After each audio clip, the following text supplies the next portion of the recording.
Good afternoon and welcome. Thank you to all of you who are joining us. Hello. Good morning and welcome. Thank you for all of you who are joining us for this webinar today. I am excited that you are able to participate and learn more about some promising practices and engaging opportunities as have been exercised at Otterbein University here in Columbus, Ohio. Before turning it over to our presenters, I wanted to just let everybody know that today's webinar is being recorded. So if you have not already muted your phone or your computer, however you're listening to us today, I ask that you do so right now. Your conversations won't be private and the recording will be available for distribution. So please make sure that you do those things and think about what's going on. I know sometimes we're also typing on our computer or perhaps eating our lunch. The microphones will pick up that noise. So if you can do that today, that would be great. There is a chat box on your screen. I encourage you to use that throughout the presentation as either the information that Scott or Christy are providing. If you have questions that come up or come to mind for you or any of the others that are listening in, please enter those into the chat room. You can send them directly to me. I'm Carrie Solar.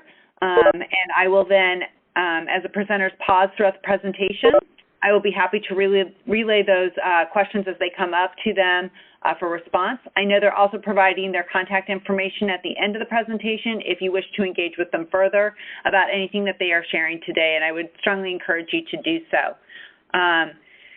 So with those housekeeping items out of the way, I am pleased to welcome both Scott Fitzgerald, the Director of Human Resources and Legal Affairs and Title IX Coordinator at Otterbein University, again here in Westerville, Ohio, which is a part of the Greater Columbus metropolitan area, as well as Dr. Christy McCrae, who's Assistant Professor of Sports Management at Otterbein University here in Ohio. So Scott and Christy, I will, without further ado, turn it over to you.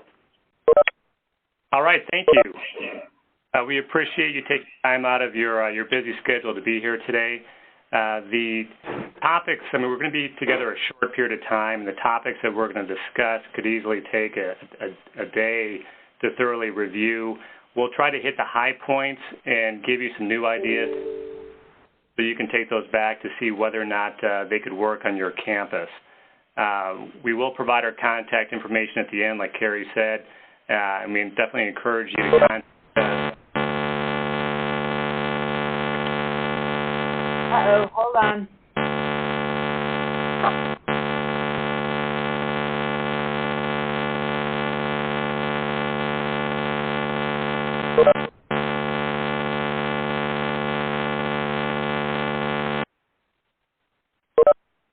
Hello? Scott, are you still there? Yeah, still here. Okay, not sure what happened there. Hopefully it doesn't happen again. I apologize about that. Excellent. Okay. Well, again, we'll provide our contact information at the end, so please give us a call or shoot us an email if you have any questions or comments based upon what we discussed today.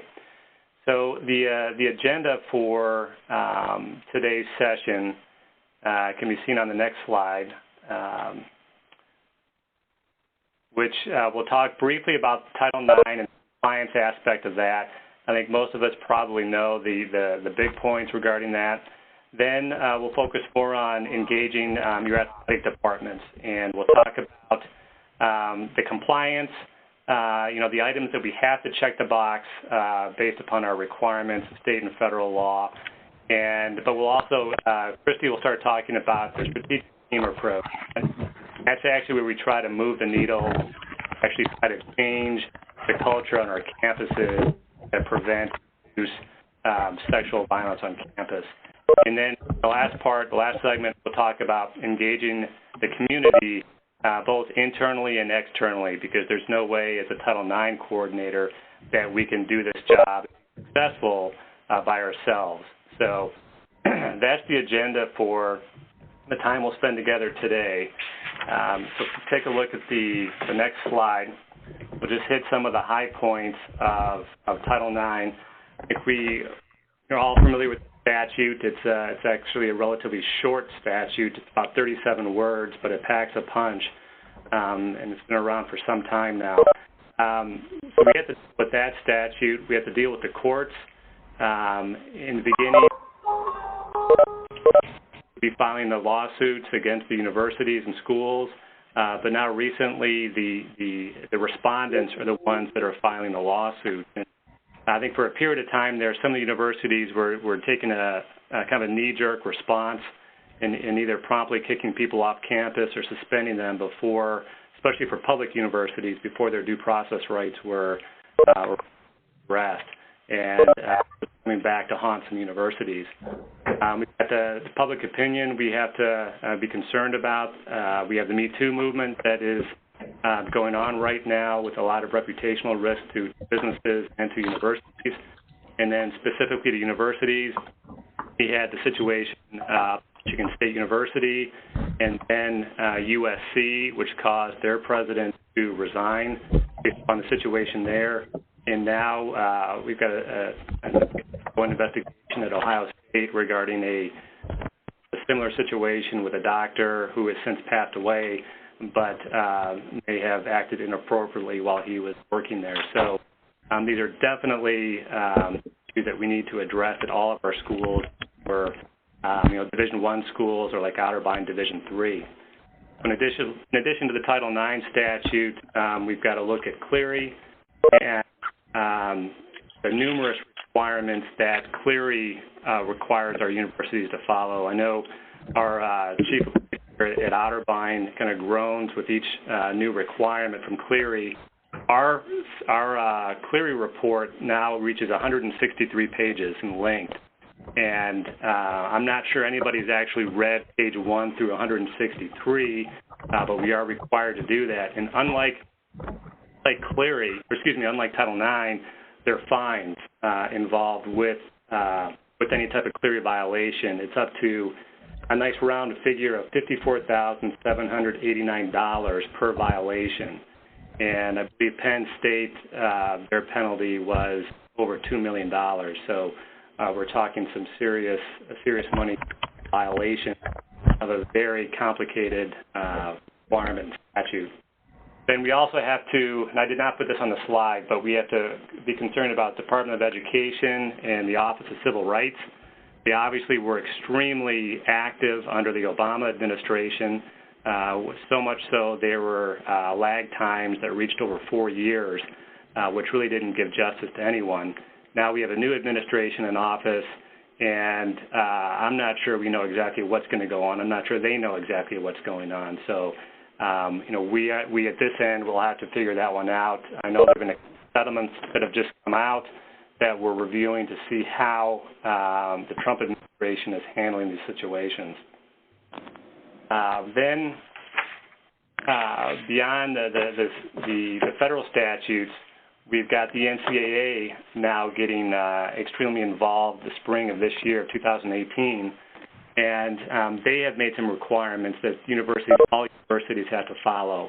And I've put them on the slide here, what we need to do. The athletic department has to be fully knowledgeable, integrated in, and compliant with institutional policies.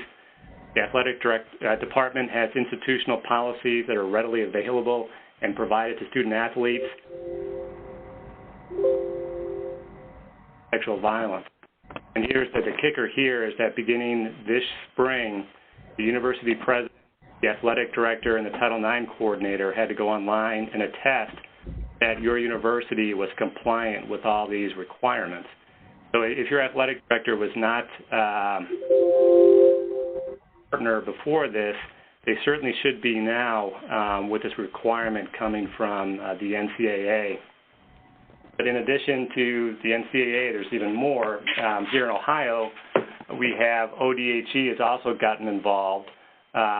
Several years ago, on the next slide, they have instituted a Changing Campus Culture program, which I think has been a very good program.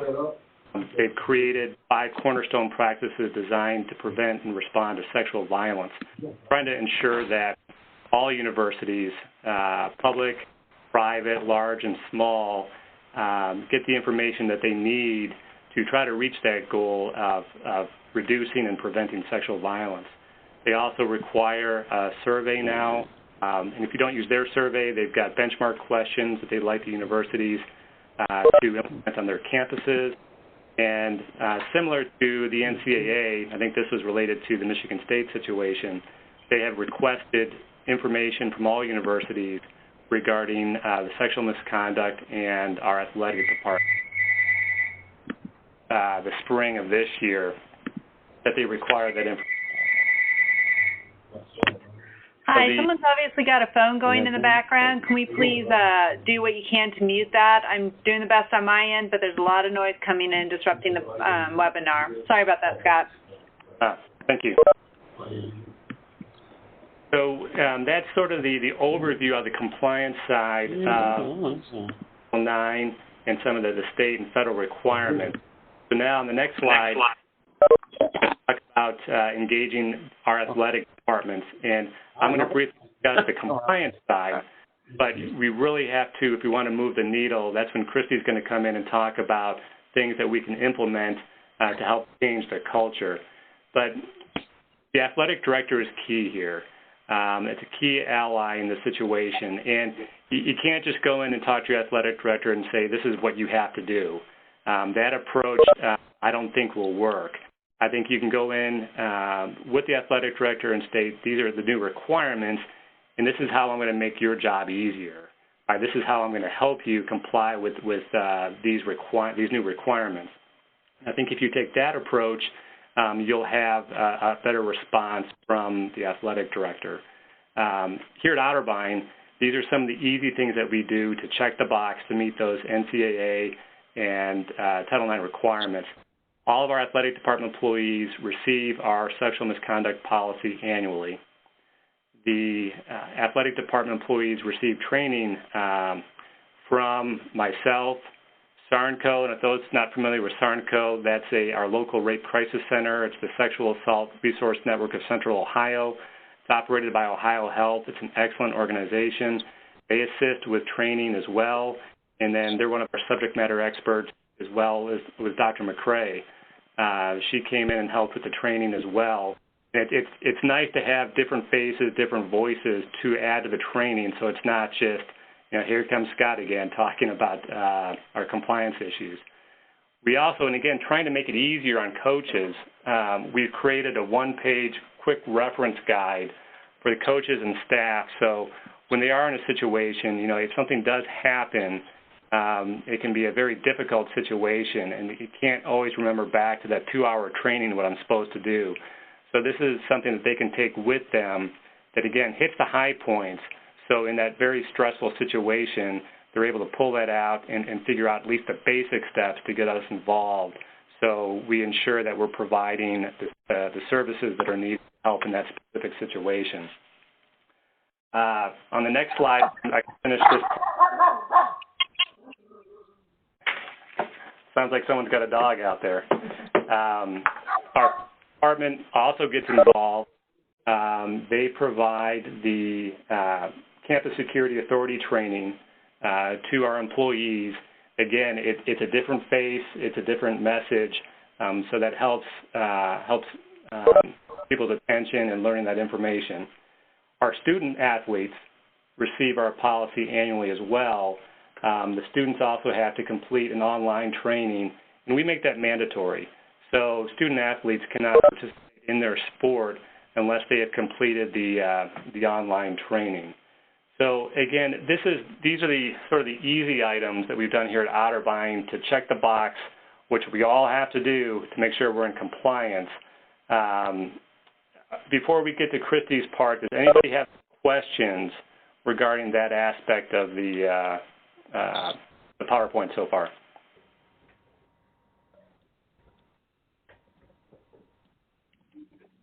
Okay. If not, I'm going to go ahead and have Christy start talking about some of the more strategic aspects that we've done with our athletic department here at Otterbein, and I will kick it over to her. Okay. I just like. All right. I just want to make sure everyone can hear me okay. I'm really excited to be a part of this. A little bit on my background. I used to be the director of a rape crisis center and I had partnered from that perspective, working with universities and trying to do education in those ways as a community partner. And then now in my role as faculty, I teach specifically in our sports program and do research on sexual assault prevention in college athletics. So kind of combining my two areas of passion, it's been great getting to work with Scott and our entire team here at Otterbein. So on the next slide, we kind of start to talk about the strategic team approach. And as Scott mentioned, having your athletic director buy-in is critical. And you may get an athletic director who agrees from a compliance perspective, right? They're going to check the box. I'd like to do a training. And a lot of times we see this as that kind of one-and-done programming. We cram all 500 of our athletes into a room, 1 hour. That's risky. That's an AD who is, right, checking the box. However, I think it's really important to have an understanding or this acknowledgement of the athletic culture. And there are a few ways that you can get an athletic director to buy in beyond just the compliance, checkbox, I did my program and we're done. One thing to consider is what is the athletic culture prioritizing at this moment? So I've been at Otterbein for 3 years, and I immediately connected with our athletic director, explained who I was, my interests, my research, and for the first year that I was here, there was a strong athletic culture prioritization of drug and alcohol use, alcohol prevention programming, peer prevention programs in regards to alcohol abuse. And then over the last couple of years, we've seen a little bit of shift, and some of that has been directed or prioritized by the Ohio Athletic Conference. So finding out what conference is your school in and what are some of the things that they may be prioritizing. I'll talk in a few moments about a program that I ran, but we were able to get some small grant funds through the Ohio Athletic Conference because they were prioritizing LGBT issues, and part of sexual violence prevention programming is talking about sex and sexuality and gender roles, and so we were able to kind of connect the work we were doing with sexual violence prevention with the Ohio Athletic Conference prioritization of LGBTQ, anti-homophobia work, and so on. The other thing is when we think about athletic culture, it can be insular and there can be a lot of barriers.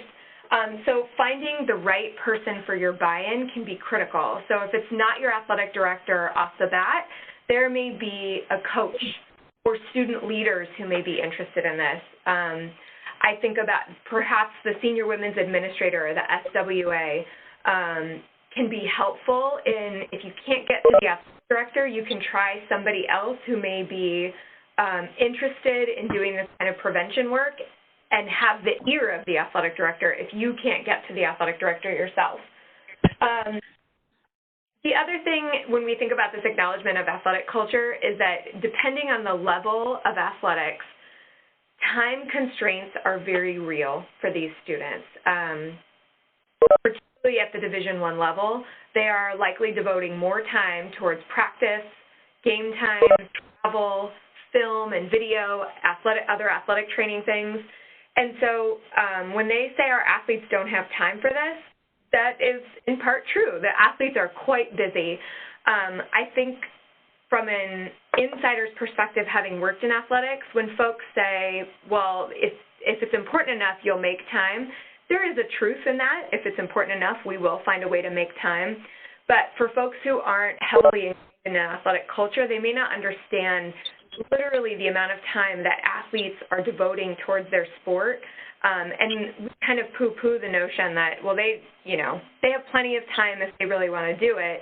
But just kind of being, I almost want to say compassionate of some of the things that the athletes are doing and how hard their bodies are working can be really helpful in going a long way. To thinking about changing the athletic department culture, we really want to emphasize that you don't need to do something different than you're doing for the rest of the campus as far as messaging. So we have these magnets that are kind of like a Q&A about sexual misconduct. What is it? What is consent?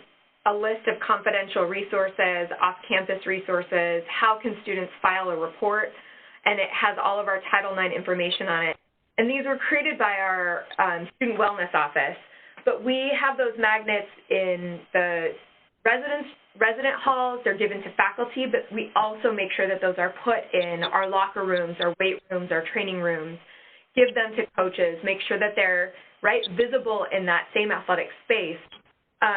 We also put SARNCO posters, so our local Rape Crisis Center, we have their posters throughout the athletic facilities, in the women's restroom in the gym, on the door as you walk into our basketball courts, and so on. So all of these things, you're going to reinforce the same campus messaging in putting that within your athletic department.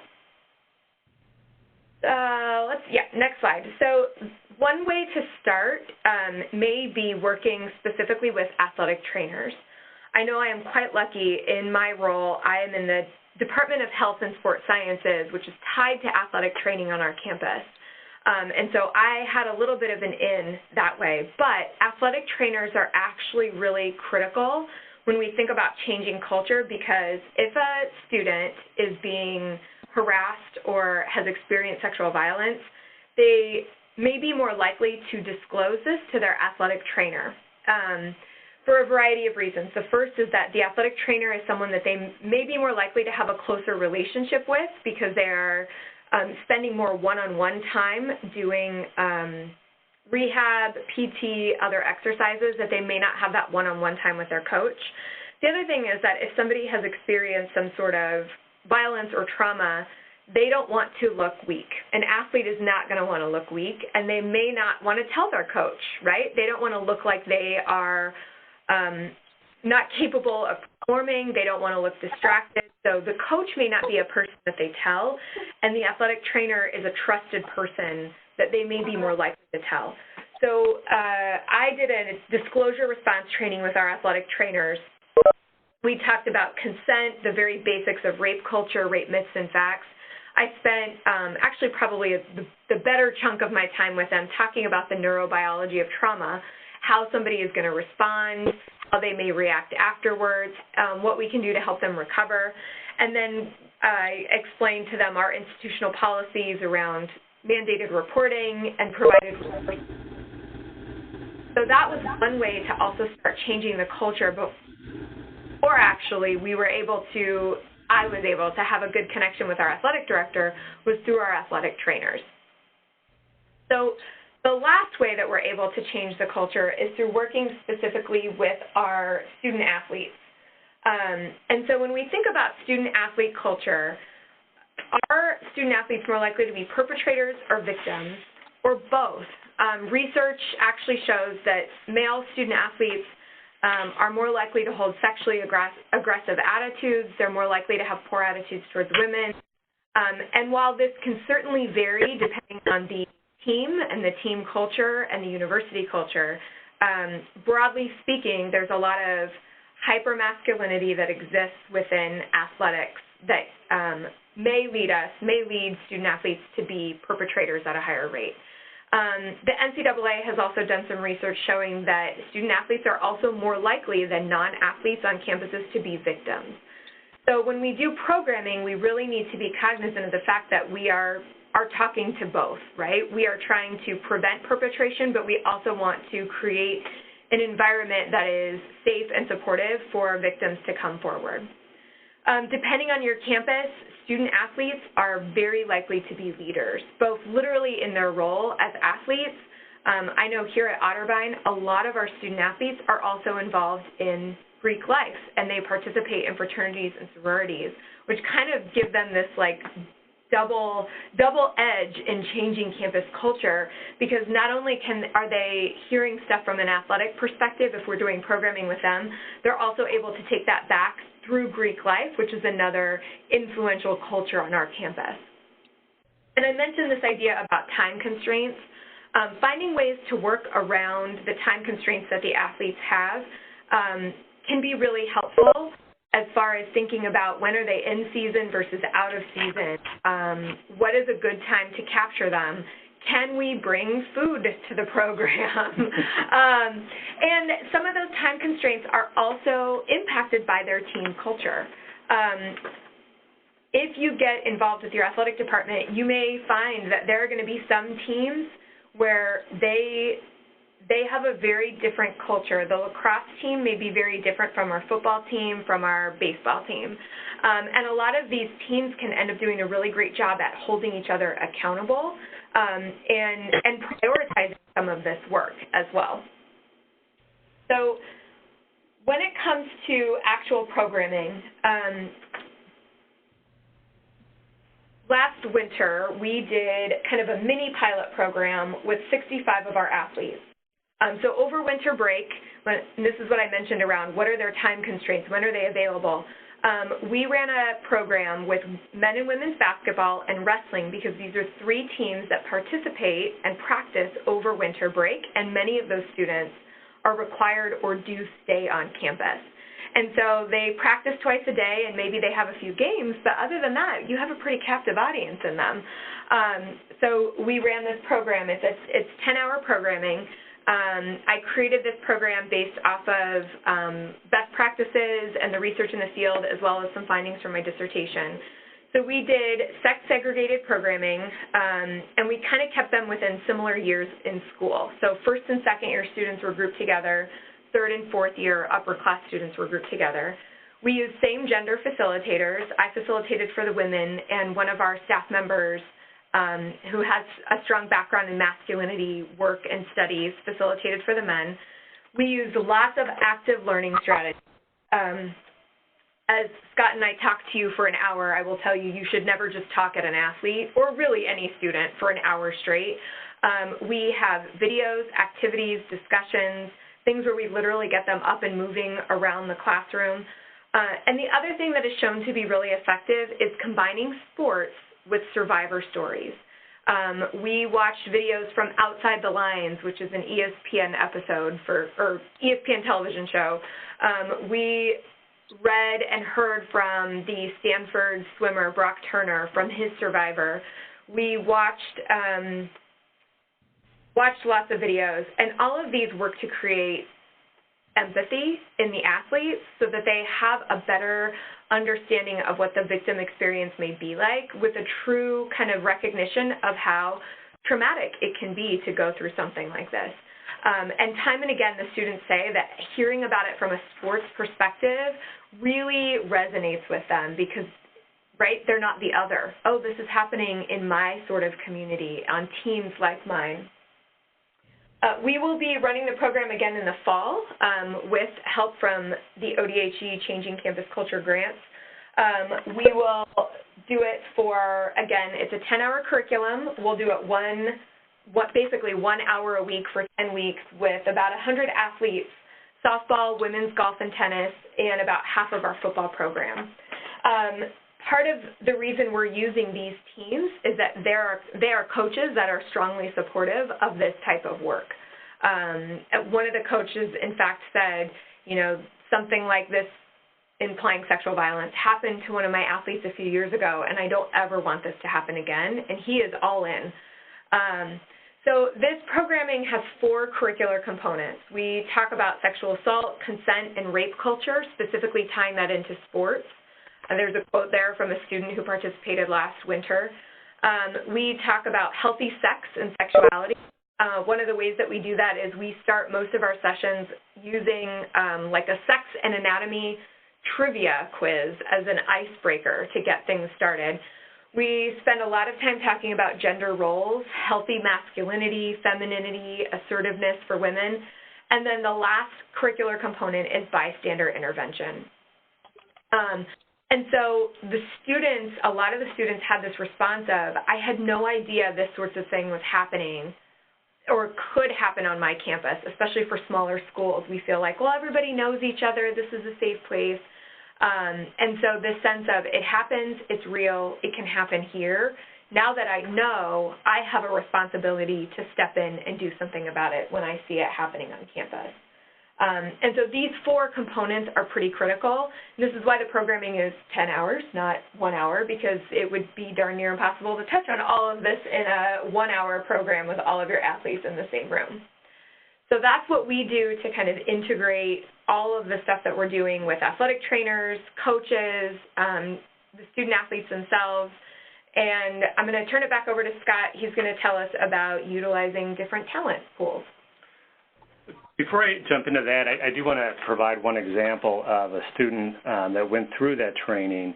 After the training, the student, I think this was during the March Madness basketball time period, and he was at a bar with some friends, and he saw 2 women walk into the bar that were obviously extremely drunk, and he picked up on the fact that 2 other men were all of a sudden targeting the 2 women. And based upon some of the bystander training that he received, one, he identified the situation, and then he was able to intervene, not physically or with force or anything like that, but he started talking to the 2 men. I think it was the Ohio State game. One of the games was about ready to start on TV, and he started asking them about that, and that time away from the 2 women allowed the 2 women to leave.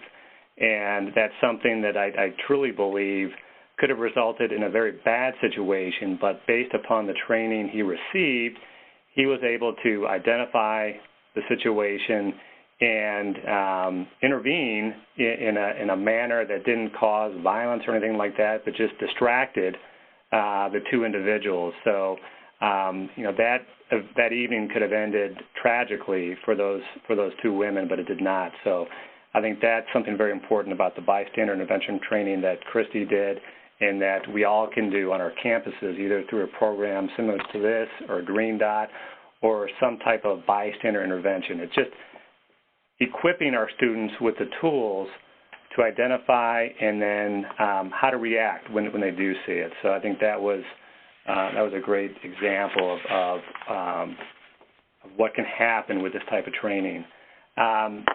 Now, it's extremely important to engage the community because we can't do this alone. As you saw my title there, I'm the HR director, the director of legal affairs, and the Title IX coordinator.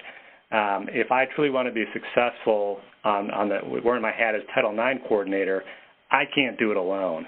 I may be able to check the boxes, but if I truly want to change the culture, I need help. I need a team. And so the first thing I did was take a look at our faculty and staff. And, I'll admit, I hit the jackpot when Christy started here at Otterbein. I didn't know when we hired her, but her background as an executive director of a rape crisis center, she wrote her dissertation on college athletes and sexual violence, and she's in a department that routinely engages with our athletic department. So, that was just, a great situation for me. But we have other faculty on campus as well that have talent and have experience in other areas that we are utilizing on campus. Staff as well. People have varied backgrounds, and just start asking around. That has been a big benefit to us. And again, that's not going out and hiring an external expert to come in that you have to pay for when we don't have much of a budget. This is just internal. We also established, and this was before I got here, but a sexual assault task force, which consists of students, faculty, and staff, and our assistant athletic director is on there as well. And that's a body that can talk about any problems that are on campus, concerns, ideas. We take a look at our training to make sure we're not duplicating efforts. Again, we all have limited budgets, and the last thing we want to do is do duplicative training. So that's been an excellent resource for us. We also have a very strong Women's Gender and Sexuality Resource Center on campus, and all of the advocates, our students that work there, receive a 40-hour training from SARNCO to deal with these issues. And it's not always great to have a 49-year-old guy talking about sex to 18, 19, and 20-year-olds. A lot of the times it's the peer-to-peer, which carries a lot more weight. I mean, I've got multiple degrees and a lot of experience, but I'm 49 years old. So when you have a student who is had a very difficult situation, they may want to go to a peer first to talk to them, decide what resources are there, what they have to do, what they can do. Our WGSRC is run by several faculty members on campus. They have a program called Team Consent, where they will develop programming and go into the classroom. And again, this is all peer-to-peer, which I think is a fantastic way to get the message out. And they will, if the target is student athletes, they will change the training to address student athletes. If it's the Greek system, they'll do it the Greeks. If it's first years, so they'll work with the population that they want to address. And they also do provide some counseling and some advocacy as well. We also, our police department, we do have a police department that are certified peace officers, and they do a lot of training as well on alcohol issues, which is, I think, an issue on all of our campuses. They also assist with bystander training and self-defense training. So that's another resource that we use. At Otterbein, we have a tremendous theater department, and we utilize our students and our faculty. Each year at our orientation program, we have something called Otterbein Uncensored.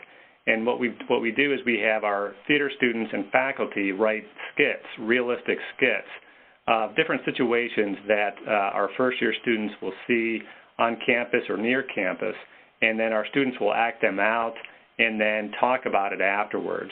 And again, you're bringing in different parts of your campus community to broaden the message. Again, it's just not the Title IX coordinator talking, it's their peers, it's faculty, and that's been a great help to us. We have first-year experience small group programming as well that involve, bystander intervention training, alcohol and violence training, and that is a real help too. So look around you.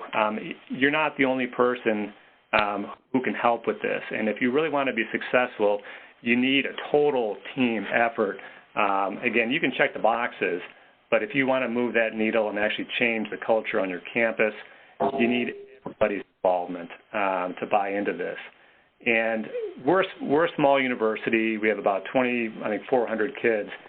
Sometimes the students don't want to come out to somebody on campus if they're a victim of sexual violence. They don't want to be identified. So we also provide, on the next slide, some of our external community partners. Sarnco, they've been a tremendous resource for us. They help us with our training. Each year we do a policy review of our sexual misconduct policy.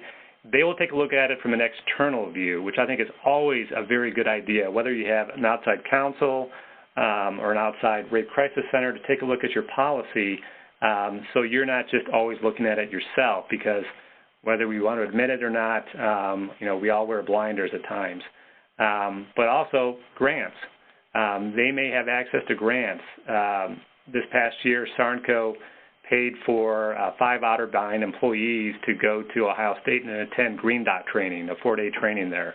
And then they will assist us as we implement this over the next academic year. So, reach out to your local rape crisis center and begin a partnership. We have an MOU with them, and it's been just an excellent relationship. I'm here at COSART, and a COSART is, again, this was developed by Sarnco. It's the Central Ohio Sexual Assault Response Team. And what this is a group of every single entity that deals with a sexual assault survivor and prosecution. So we have the rape crisis centers, we have counselors, we have hospitals, we have SANE nurses, we have prosecutors, we have police departments, the Attorney General's office attends, and it's discussed best practices. So it's not just focused on universities, it's just focused on sexual violence. But recently, Ohio State, Otterbein, and Columbus State, first 3 universities to join, and they're trying to broaden it to encompass the sexual violence problem on universities because, again, it touches all those groups. So that's something that I would encourage you to take a look to see if you could either start or you may have one already in your area. Then your local department as well. We do have our Otterbein Police Department, but we also work closely with the Westerville Police Department because we have off-campus housing, and our police department doesn't have jurisdiction there, so we work with them as well. And so, again, I can't emphasize enough the need to look around you internally and externally to get support to help you not just check the boxes, but to move that needle to help reduce and hopefully prevent sexual assault from occurring on your campus. So do we have any questions at this point for any of the issues that I discussed and that Chrissy discussed? We do have a couple questions. I'll just remind everybody, if you have some additional questions that have come up, please enter those into the chat room. I'd be happy to share them with the presenters. Scott, the first question was, what online program are you guys currently using to train your campus? We used Campus Clarity, and then we are, which got bought out by, I think, EverFi. So we're currently with EverFi right now. We are, through that COSART, Ohio State's working with a group that currently has a pretty good student training, and now they're working to develop an employee training. Again, we're a small university, so I need to go with a vendor that does both. But so that's who we use, but I would definitely reach out to other universities to see what their experiences are. And just remember, I think the online training is you're checking the box. You're making sure everybody takes it. You can show that to OCR if they come in, but you need to go beyond that if you want to change your culture. Yes, thank you. Another question, how can we bring a program like Fair Play to our campus? So I created that. What I would love, there are a handful of other options like that out there. Folks can check out the One Love Foundation. There's also a program called Huddle Up. One of the things that I would like to do as part of my research and in the summers is basically create a training manual for Fair Play, something that could be distributed to other campuses and universities.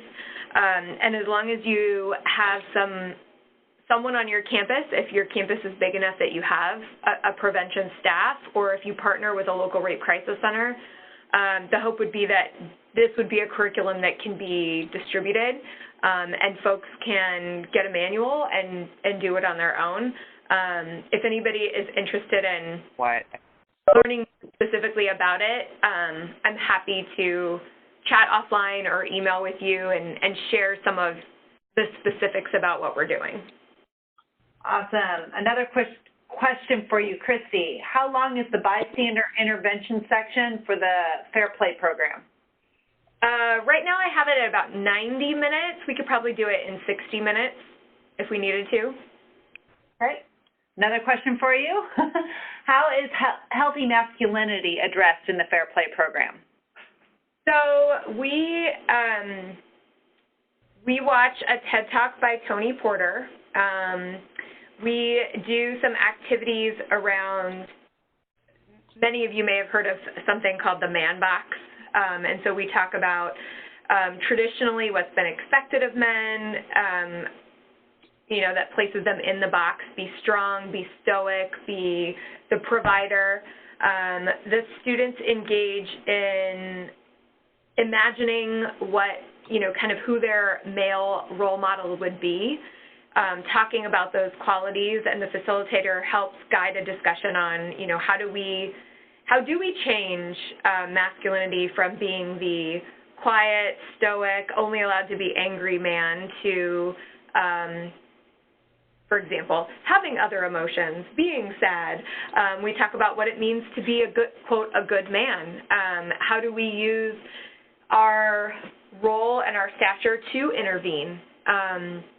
One of the things that's critical in kind of the framing of the program, Ben, who facilitated for us, is he really pushed the idea that, you know, we here in this room are the good guys, right? I'm a good guy, you're a good guy. How can we be a team of good guys on this campus to make sure that we are doing right by everyone? So whether that's engaging in healthy relationships ourselves or intervening when we see something that looks unhealthy, right? He really frames it as we are all on the same team. We want good relationships. We want to be the good guys. How do we do that? Very cool. And does the bystander training cover barriers for active bystanders?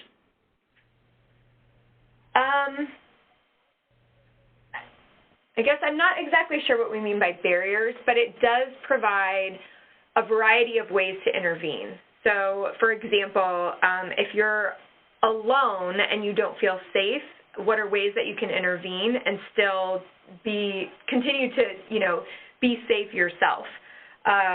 So if you aren't really sure what's going on, and so you don't know if you should intervene, and that may be a barrier, we do talk about it from that perspective. So we provide a number of situations and scenarios, and then provide a variety of strategies for how somebody could intervene.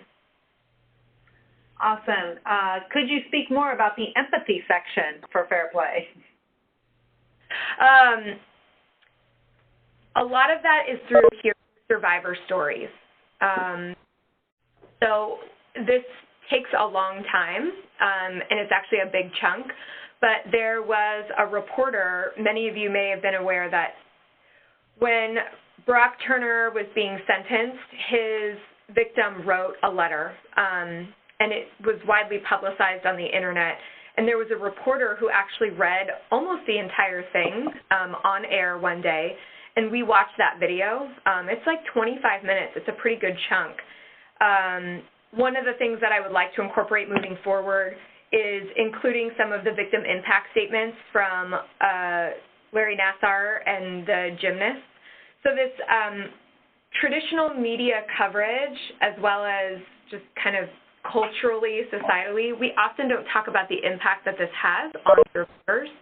And so people don't hear about it, so they don't understand what it really means to be assaulted. They don't understand the trauma associated with it and some of the effects and the aftermath. We'll hear stats, right, that victims are more likely to engage in alcohol abuse and more likely to have suicidal ideation. Those are very clinical terms that most people don't understand. And so similarly to thinking about, you know, when I was in high school, Mothers Against Drunk Driving brought in that person whose family had been killed by a drunk driver, and we listened to them speak and how powerful that was and how that stayed with us. So hearing those survivor stories can go a long way towards building empathy. Awesome. Has your program ever been used with high school students? No. So we did run it just this one time over winter break, and we're about to do it in the fall. I think it could be very adaptable to high school, depending on where you are and how your high school or your district feels about abstinence-only education. The program does, we do a section on sex.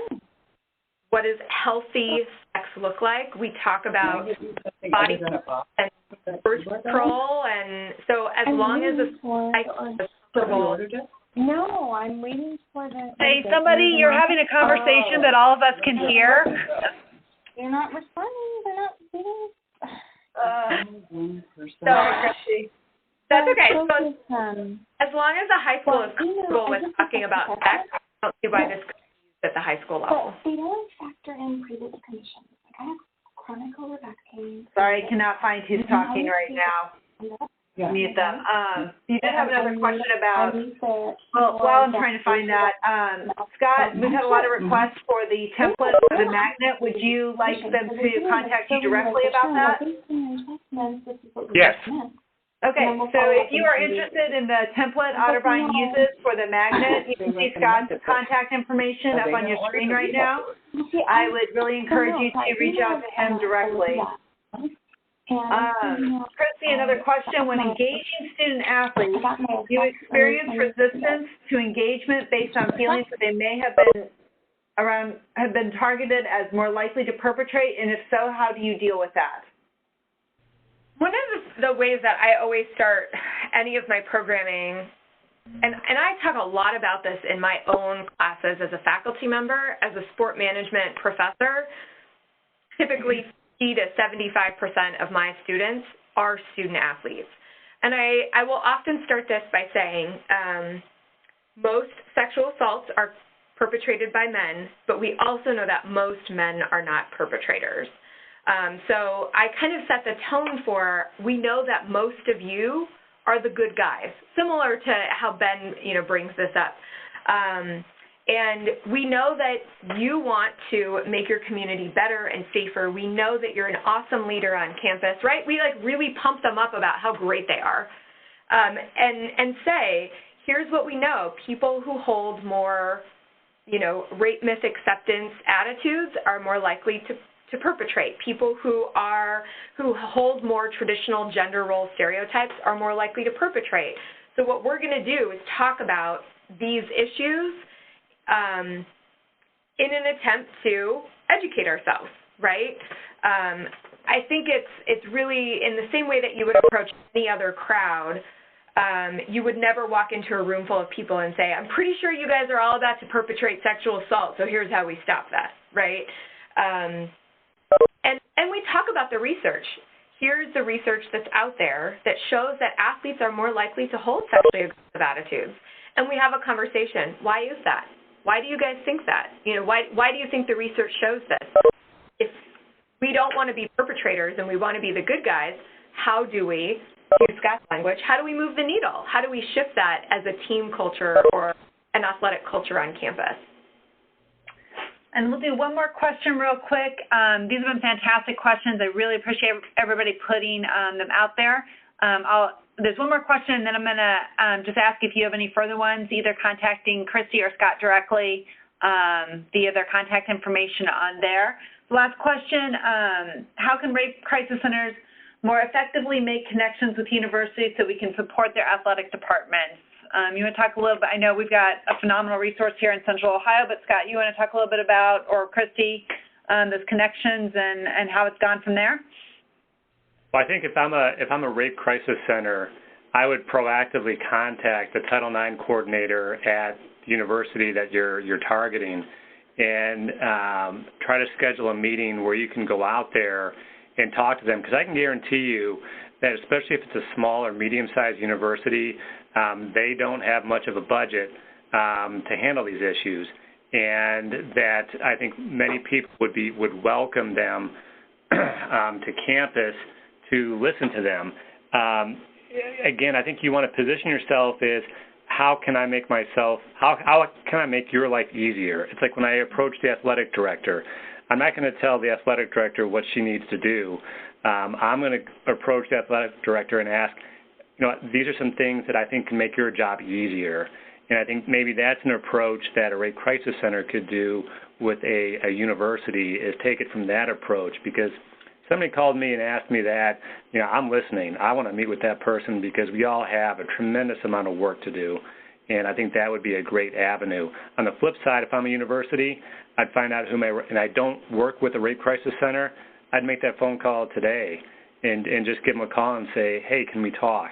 I'd like to see how we can work together on these issues.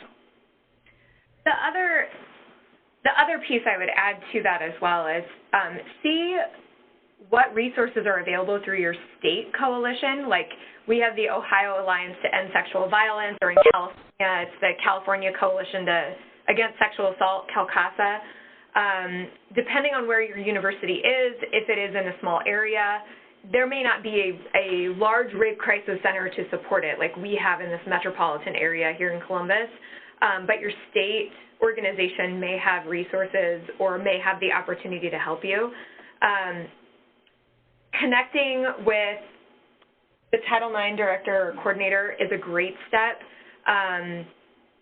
You could also see if there's any sort of like gender and sexuality center on campus.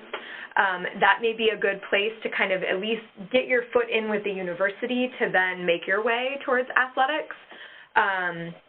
And I mean, I know this sounds silly, but poke around on the university's website and see if there's anybody who's doing work like this. Another example is we have folks in our nursing department who've partnered as part of our sexual violence task force who have done stuff around domestic violence, violence against women, and healthy sexuality. So that could be another initially to the university to then get you to the athletic department. Awesome. And I would also add on our Ohio Higher Ed website, there's also a couple toolkits that have been put together, driven by campus and community partners, including the Ohio Alliance to End Sexual Violence, to provide some of that guidance and tools to our campuses here in Ohio. It's on a public website. For those of you that are not in Ohio, I would encourage you to check it out. I will put the web link is actually, it's the same link that you clicked on to get the webinar today. If you just scroll down to the bottom of the page, you can find that, well as a model MOU template for partnering with local crisis centers, community organizations that has been provided to our campuses by the Attorney General's office. So those resources are there and open for you to review as well.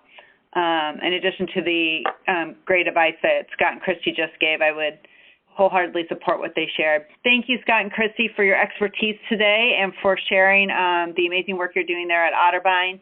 And thank you to all of you for joining us today. We look forward to working with you all in the future. Thanks so much. Have a great day, everyone. Thank you. Thank you. Thank you.